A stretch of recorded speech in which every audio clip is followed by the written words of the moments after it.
देखिए, आप मेरे पीछे देख सकते हैं शूटिंग एकेडमी है और यहीं से ही निकली है संजना जायसवाल, जिन्होंने पैसिफिक एशिया के अंदर गोल्ड मेडल हासिल करा। करीब 28 कंट्री वहां पर आती हैं और उनके बीच में से भारत का नाम रोशन करा है और गोल्ड मेडल जीता। ये इनसे ज़्यादा जानकारी लेते हैं कि कैसे इनको इंस्पिरेशन मिली। संजना जी, बताइए कैसा लग रहा है गोल्ड मेडल लेके? बहुत खुशी हो रही है और ये एक इंस्पिरेशन दे रहा है, मुझे मोटिवेट कर रहा है कि मैं आगे और जो इंटरनेशनल्स हो तो उसमें इंडिया के लिए और गोल्ड मेडल्स या और अच्छे परफॉर्म करते हुए इंडिया का नाम रोशन करूँ। संजना, ये बताइए कि आपको कब इंस्पिरेशन मिली और कौन आपका आइडल है शूटिंग रेंज में? एक्चुअल में मेरी मॉम जो है वो ओलंपिक गेम्स को काफ़ी फॉलो करते थे। सो राज्यवर्धन सिंह राठौर जी ने जब जीता है या अभिनव सर ने जीता है, सो वो मेरी मॉम को बहुत ज़्यादा इंस्पायर करके एंड वो हमें बिठा कर दिखाते थे कि ओलंपिक्स गेम्स होते हैं 4 साल में एक बार, सो देखिए। सो जब 2008 में अभिनव सर ने जीता, सो वो काफ़ी एक लाइफ चेंजिंग डिसीजन रहा है मेरे लिए और मेरी पेरेंट्स के लिए भी, क्योंकि हम लोग स्पोर्ट्स फैमिली से बिलोंग नहीं करते। सो उन्होंने मुझे बहुत इंस्पायर किया है, मोटिवेट किया है। एंड जब मैं यहाँ आई, लाइक मैं महाराष्ट्र से बिलोंग करती हूँ, बट मैं जब यहाँ आई पवन सर के गाइडेंस में, एंड तब मुझे पता चला कि एयर के अलावा मैंने .22 का जो इवेंट है वो भी खेलना चाहिए, एंड मैंने वहाँ से स्टार्ट किया एंड काफ़ी ट्रेनिंग के बाद हम लोग ने एक अचीव किया। तो संजना, थोड़ा आप बताइए उस कंपटीशन के बारे में, क्या रेंज थी, कौन सी यूज़ होती है राइफल, थोड़ा बताइए।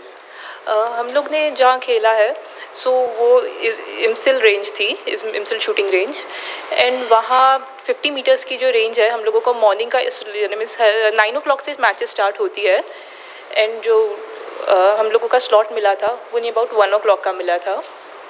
सो सिमिलर वेदर रहने की वजह से वो काफ़ी फ़ायदा रहा है and it was a good experience overall. अच्छा, आपको दिखा होगा इतनी सारी कंट्रीज़ आई हैं, 28 कंट्रीज़ आई हैं, तो कितनी नर्वस थी और कितनी कॉन्फिडेंट थी, थोड़ा बताइए। फर्स्ट डे जब ओपनिंग सेरेमनी थी, सो इतनी ज़्यादा पॉपुलेशन, पूरा स्टेडियम भरा हुआ था पूरे एथलीट से। ऐसा नहीं बोल सकते कि एक ही कंट्री थे वहाँ, अदर देन एशियन कंट्रीज़, उधर दूसरे countries Norway and other countries भी आ रखे थे, एंड उन इतनी ज़्यादा रश देख के, इतने ज़्यादा आपसे सीनियर प्लेयर्स भी थे जो वेल एक्सपीरियंस थे, उन्हें देख के थोड़ा एक नर्वसनेस जो होता है, एयर में बहुत नर्वसनेस था वहाँ कि it was my first Asia Pacific games, so थोड़ा एक नर्वसनेस बहुत था। फिर इट वाज कि नहीं करना है। किसको याद करा नर्वस हटाने के लिए? सबसे पहली चीज़ ये 2 थे, पवन भैया, क्योंकि जब भी हम लोग प्रैक्टिस करते थे, वो फर्स्ट जब मैं इधर भी प्रैक्टिस करती थी तो ये होता था कि नर्वसनेस बहुत होती थी, लाइक कि भैया हाथ दर्द कर रहा है, भैया ऐसा हो रहा है। सो भैया का एक ही था, टेक्निक्स खेलो, तुम बाकी कहीं फोकस मत करो। फिर चंद्र भैया भी थे, चंद्रमोहन तिवारी भैया, उनकी भी मैच मेरे से पहले थी, उनसे भी आने काफ़ी सीनियर प्लेयर, तो उन्हें देख के थोड़ा बहुत एक जो एक्सपीरियंस लेते हैं, एंड प्लस ये जो इतने साल की प्रैक्टिस थी, सो वो थोड़ा कॉन्फिडेंट बिल्ड होता है, लेकिन अंडर कॉन्फिडेंट तो थोड़ी थी ही। तो कब शूटिंग स्टार्ट करी आपने, कौन सी एज में करी? इट वाज अराउंड 2012 में स्टार्ट किया था, एंड उसके बाद मैंने राइफल से स्विच होकर क्रॉसबो स्टार्ट किया। सो क्रॉसबो में भी मैंने इंटरनेशनल्स खेला है, देन वापस ये साल से मैंने वापस शूटिंग विद क्रॉसबो दोनों भी अभी इवेंट खेलती हूँ। तो वहाँ कितने राउंड हुए? वहाँ एक्चुअल मेरा नहीं कि मैंने 3 इसमें पार्टिसिपेट करना चाहिए था, बट इट वाज लाइक कि फ्लाइट लेट होने की वजह से मेरा 1-2 इवेंट्स मिस हो चुके हैं, तो 1 मैच जो होती है क्वालिफाइंग्स वो खेलते हुए मैंने स्कोर किया। कहाँ से बधाई आ रही है, कौन कौन से नेता बधाई दे रहे हैं, कहाँ से बताइए? काफ़ी सारे लोग, बहुत से लोग जिनका ऐसा नहीं है कि ये मैंने इंडिविजुअली मेडल जीता, ये पूरी टीम थी, from Maharashtra, from Delhi itself, भैया लोग सपोर्ट करते हैं, बहुत से लोग हैं जो बैक में एक आपको सपोर्ट करते रहते, तो वो सारे लोग बहुत खुश है। बधाई, मैं इनफैक्ट इन्हें भी बधाई देना चाहती हूँ कि ये लोगों की इतनी मेहनत जो थी वो फाइनली सक्सेस हुई। अपने एजुकेशन के बारे में थोड़ा बताइए, कहाँ से शुरुआत करी, कहाँ से कर रही हैं अभी? मेरा एक्चुअल में इंजीनियरिंग हो गया है, एंड प्लस मैं भी BCA कर रही हूँ इन एडिशन। तो आप नोएडा से पढ़ाई लिखाई करी है, कहाँ से करी? महाराष्ट्र। मैं किस जगह? जालना और नियर औरंगाबाद। अच्छा, तो यहाँ कैसे आना हुआ यूपी में? एक्चुअल में मैं पहले महाराष्ट्र में प्रैक्टिस करती थी, बट क्रॉसबो के सिलसिले में मेरी मुलाकात पवन भैया से हुई, एंड मुझे यहाँ मैच के लिए आई थी, सो मैंने भैया के रेंज पे विज़िट किया काफ़ी टाइम पहले, एंड मुझे यहाँ का एम्बियंस एक बहुत अच्छा लगा, प्लस भैया की कोचिंग, उनका जो एक्सपीरियंस है इतने साल का, प्लस नितिन भैया से फिजियो भी लेती हूँ, so it was like overall जो सब चीज़ें मुझे लगती है एक परफेक्ट ट्रेनिंग के लिए जो एम्बियंस लगता है, तो वो मुझे यहाँ मिला, तो मैंने इधर ही शिफ्ट कर लिया। एंड पेरेंट्स भी ऑल्सो लाइक कि अगर महाराष्ट्र में होते हो तो कैसा एक फैमिली से अटैचमेंट, वो एक आना जाना रहता है, सोशल एंगेजमेंट काफ़ी बढ़ जाता है। जब इधर रहते हो तो फिर ये होता है कि आप पूरी 24/7 इधर की होते हो, अनडिस्ट्रैक्टेड। तो यहाँ तो मतलब उस प्रैक्टिस की वजह से आप सोशल से अलग रहना चाहती हैं, सारा टाइम सिर्फ शूटिंग और शूटिंग और शूटिंग, शूटिंग उसका नतीजा है कि आप गोल्ड लेके आई। हाँ, ये भी कह सकते हैं। बट हाँ, जब छुट्टी अगर चाहिए होती तो भैया लोग दे आर लाइक बहुत सपोर्टिव है, तो दे आर लाइक कि हाँ चले जाओ अभी। एनवेज वो लोग शेड्यूल इस तरह से मैनेज करते हैं कि लॉसेस इतने नहीं होते। तो छुट्टी लेके कहाँ जाती हैं, क्या करती हैं? घर ही जाते हैं हॉलीडेज़ के लिए। अच्छा, जीतने के बाद जश्न कैसा रहा? जीतने के बाद पेरेंट्स आए आपके यहाँ? नहीं, अभी मुझे घर जाना है आज ही, वो लोग भी काफ़ी वेट कर रहे हैं।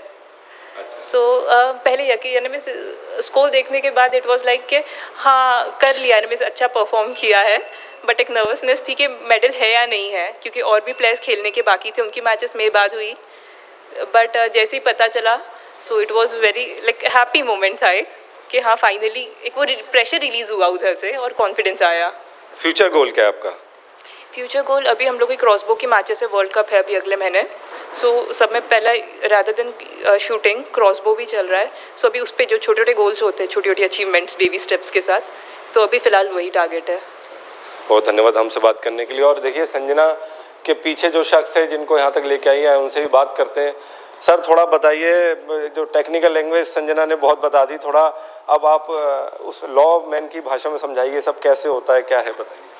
इन्होंने जो पार्टिसिपेट किया है शूटिंग में वो 50 मीटर इवेंट है। सर पहले अपना नाम बता दीजिए। सॉरी, मेरा नाम पवन सारस्वत है और मैं एक संस्था को रन कर रहा हूँ यहाँ, जो कि खेल से संबंधित है, गनरी शूटिंग एकेडमी। और हम ये 2019 से यहाँ रन कर रहे हैं और अभी हमें 4 इयर्स कंप्लीट हो चुके हैं और काफ़ी सारे रिजल्ट हमारे यहाँ बच्चे दे रहे हैं। लास्ट नेशनल्स में भी हमारे 22 पार्टिसिपेंट्स थे। सर इस मेडल के बाद तो यहाँ जगह नहीं मिलेगी अब आपको? नहीं, वैसे भी यहाँ जगह कम ही रहती है हमेशा। बट हमारा एक अपना लो है कि हम भीड़ उस तरीके से करते हैं कि हम बच्चों को फोकस कर सकें, क्योंकि शूटिंग गेम एक इंडिविजुअल गेम है। हम एक टीम को एक साथ ये नहीं कि इतने सारे लोग खड़ा कर दिया और एक कोई टास्क दे दिया, क्योंकि गेम इंडिविजुअल है, हमें इंडिविजुअली फोकस करना होता है। तो आप देख सकते हैं 5 टारगेट तो हम एट ए टाइम कोशिश करते हैं, 5 to 7 मैक्सिमम। तो थोड़ा सर गन के बारे में बताइए, कैसे होता है, थोड़ा सा गन के समझाइए। बारे में आपको बता देता हूँ। ये जो हमारे पास 2 इवेंट होते हैं सर बताइए। शूटिंग में, अगर हम बात करें तो मेनली 3 इवेंट हैं, राइफल, पिस्टल एंड शॉटगन। तो हम जो यहाँ पर ट्रेनिंग दे रहे हैं वो राइफल एंड पिस्टल की ट्रेनिंग दे रहे हैं। तो जिसमें से संजना ने पार्टिसिपेट किया है राइफल इवेंट में। और राइफल में हम बात करें तो राइफल में भी अलग अलग इवेंट है, अलग अलग डिस्टेंस। जैसे ट्रैक इवेंट में 100 या 400 मीटर्स लोग रन करते हैं, वैसे ये 10 मीटर डिस्टेंस पर हम शूट करते हैं। उसके बाद 50 मीटर इवेंट्स है राइफल में, 25 मीटर पिस्टल में भी इवेंट है। थोड़ा सा शूटिंग रेंज के बारे में बताइए, कैसे पॉइंट्स आते हैं, क्या होता था? हाँ, मैं आपको ये बता देता हूँ। आप देख सकते हैं ये टारगेट है। इस टारगेट में 1 to आप देख सकते हैं 1 to 10 मार्क हमारे दिए होते हैं और इसमें पर शॉट मैक्सिमम 10 पॉइंट्स हम कलेक्ट कर सकते हैं। और इसमें 60 शॉट के हमारे इंटरनेशनल लेवल पे या नेशनल लेवल पर मैच होते हैं। तो पर शॉट हम मैक्सिमम 10 पॉइंट्स कलेक्ट कर सकते हैं। जहाँ भी हम हिट करते हैं उस रिंग को ये स्कोर करता है। तो सर कितने संजना ने पॉइंट अर्न करे जो गोल्ड आया पास? संजना ने जो पॉइंट कलेक्ट किए हैं वो किए हैं 585 without decimal and 607 I think 607 in decimal counting. अच्छा, तो ये आप बता रहे थे कि बिफोर नेशनल फिजिकल रहता, मैनुअल रहता है, उसके बाद थोड़ा जो कि पेपर टारगेट है। और उसके बाद आप इस तरफ देख सकते हैं कि आफ्टर नेशनल और नेशनल से हम इलेक्ट्रॉनिक टारगेट यूज करते हैं, जो कि सेंसर बेस्ड है। वहाँ पर हम शूट करते हैं, सेंसर सेंस करता है एंड देन हमें स्क्रीन पर डिस्प्ले आ जाता है, जो कि बहुत हाई एक्यूरेसी है। क्योंकि ऐसा करने की ज़रूरत क्यों पड़ी, उसके पीछे भी एक रीज़न है। अभी मैंने आपको बताया कि 1 to 10 हम स्कोरिंग करते हैं। ये बिफोर नेशनल तो ईजी है ना, 1 to 10 पर रिंग 3 mm का है, लेकिन नेशनल्स में इसको भी डेसिमल में कर दे, जैसे सेंटीमीटर को mm में ले जाना। तो ये जो mm में ले जाने वाली बात हो, 3 mm को 10 पार्ट्स में डिवाइड करना, तो वो ह्यूमन बीइंग के तो बस की बात नहीं है। तो फिर हम आ जाते हैं सेंसर पर। हाँ, मैं दिखा सकता हूँ आपको। तो देखिए लैपटॉप है जो उसके अंदर ही पॉइंट्स आते हैं, कितने ज़रा से ज़रा पॉइंट को रिकॉर्ड किया जाता है ताकि किसी तरीके ये देखिए, आप देख सकते हैं यहाँ ये जो टारगेट हमने दे रखा है ये जूम किया हुआ है, बट एक्चुअल टारगेट अगर हम स्क्रीन करें तो ये एक्चुअल टारगेट यही है। तो इसी को जूम करके हम कर रहे हैं। तो ये डेसिमल काउंटिंग मतलब 0.3 mm को कैलकुलेट करता है। ये देखिए, ये आप देख सकते हैं 9.7 है, 9.4 है, ओनली 8 या 9 नहीं है। ओके, तो ये हाई प्रिसीजन यहाँ आ जाता है। अच्छा, क्योंकि शूटिंग में वैसे भी हमारा कंट्री डोमिनेट करता है, लास्ट 5 ईयर से इंडिया नंबर 1 चल रहा है। तो पवन जी ये बताइए क्या क्या प्रिकॉशन लेने होते हैं, क्या एक्सरसाइज होती हैं, डेडिकेशन क्या होता है, थोड़ा सा बताइए। एक्सरसाइज की देखिए हम बात करें तो shooting just like one word में हम करें तो जस्ट लाइक मेडिटेशन है या योगा जैसा एक गेम है ना। तो बहुत फोकस और काम रहने की ज़रूरत होती है, और इसीलिए संजना ने बोला कि फैमिली के साथ रहते हुए कहीं ना कहीं आप सोशल गैदरिंग में रहते हैं और माइंड कहीं ना कहीं डिस्ट्रैक्ट होता है, आप फोकस नहीं कर पाते हैं। तो ये गेम जस्ट लाइक स्टडी करने जैसा है। और उसके बाद नंबर आता है डिसीजन मेकिंग, कि मैंने सोचा लेकिन एट दैट मोमेंट मैं एक्शन ले पा रहा हूँ कि नहीं ले पा रहा हूँ, ट्रिगरिंग।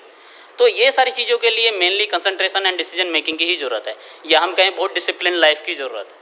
तो सर कैसा लगा आपका स्टूडेंट गोल्ड लेके आया? बस ये कह सकते हैं कि जब स्टूडेंट गोल्ड लाता है या कहीं अच्छा परिणाम देता है तो वो हमारा भी एक एग्ज़ाम होता है, तो हमें भी लगता है कि हम भी पास हो रहे हैं। सर अपना नाम बताइए। मेरा नाम नितिन शर्मा। थोड़ा बताइए शूटिंग के बारे में, कैसे होता है, क्या करना चाहिए इनिशियल स्टेज में?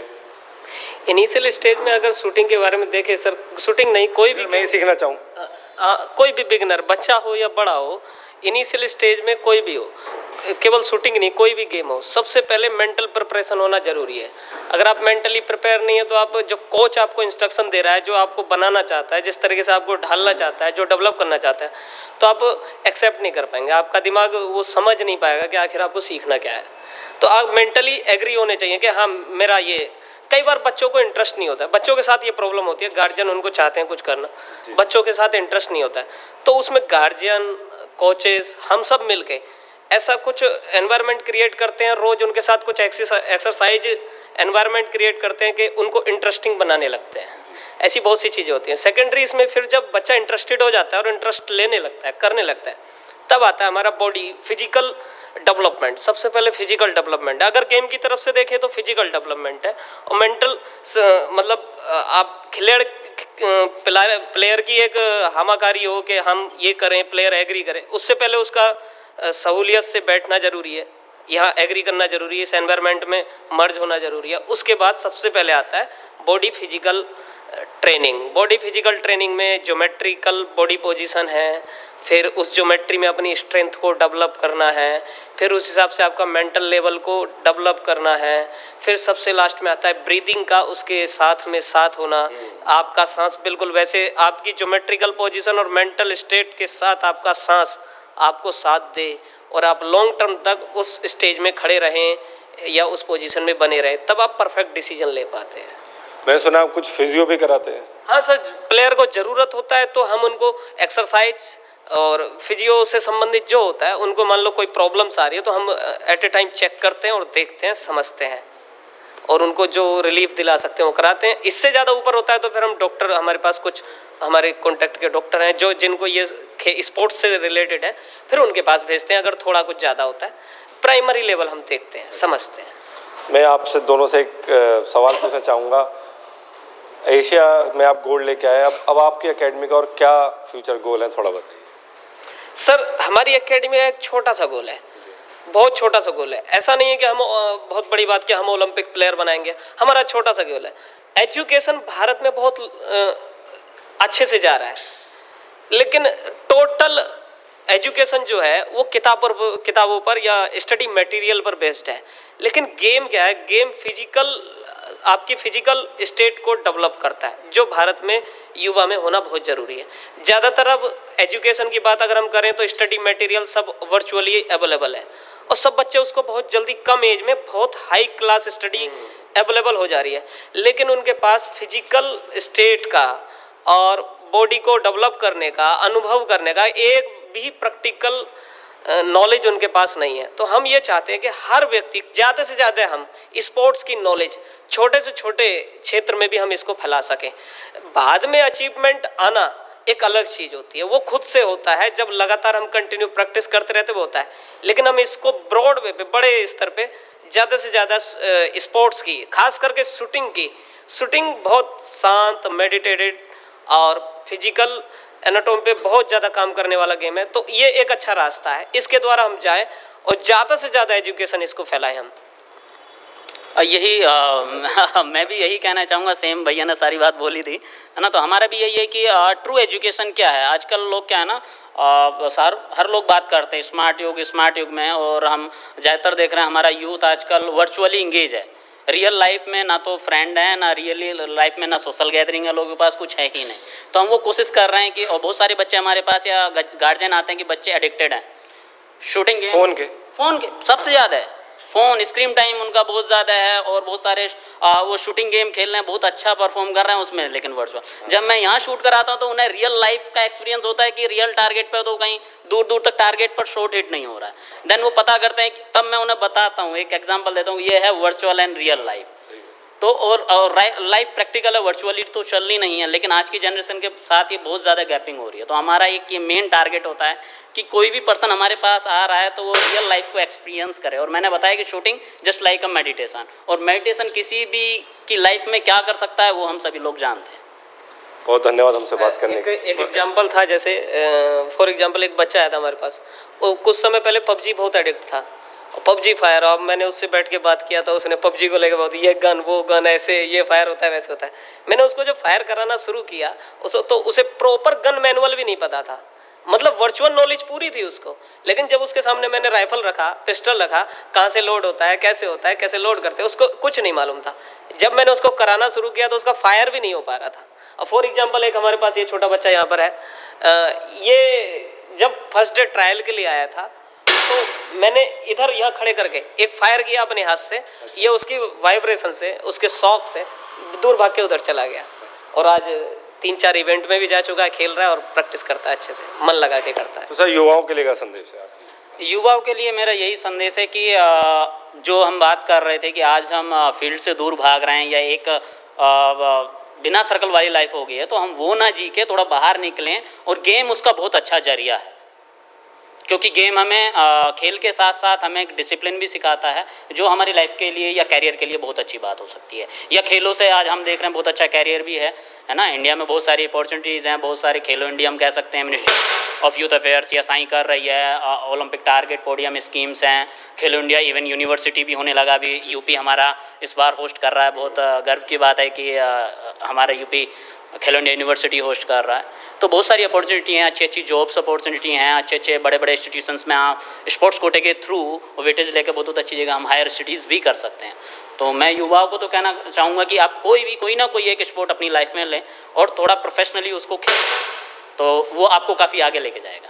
बहुत धन्यवाद हमसे बात करने के लिए। तो देखिए, इन तमाम बातों का ये निष्कर्ष है कि अगर दृढ़ निश्चय आप कर लीजिए तो कोई भी चीज़ हो, चाहे खेल हो, पढ़ाई हो, आप कोई मकाम हासिल कर सकते हैं। कैमरामैन पारस के साथ मैं आलोक, नोएडा वी नेशन न्यूज़।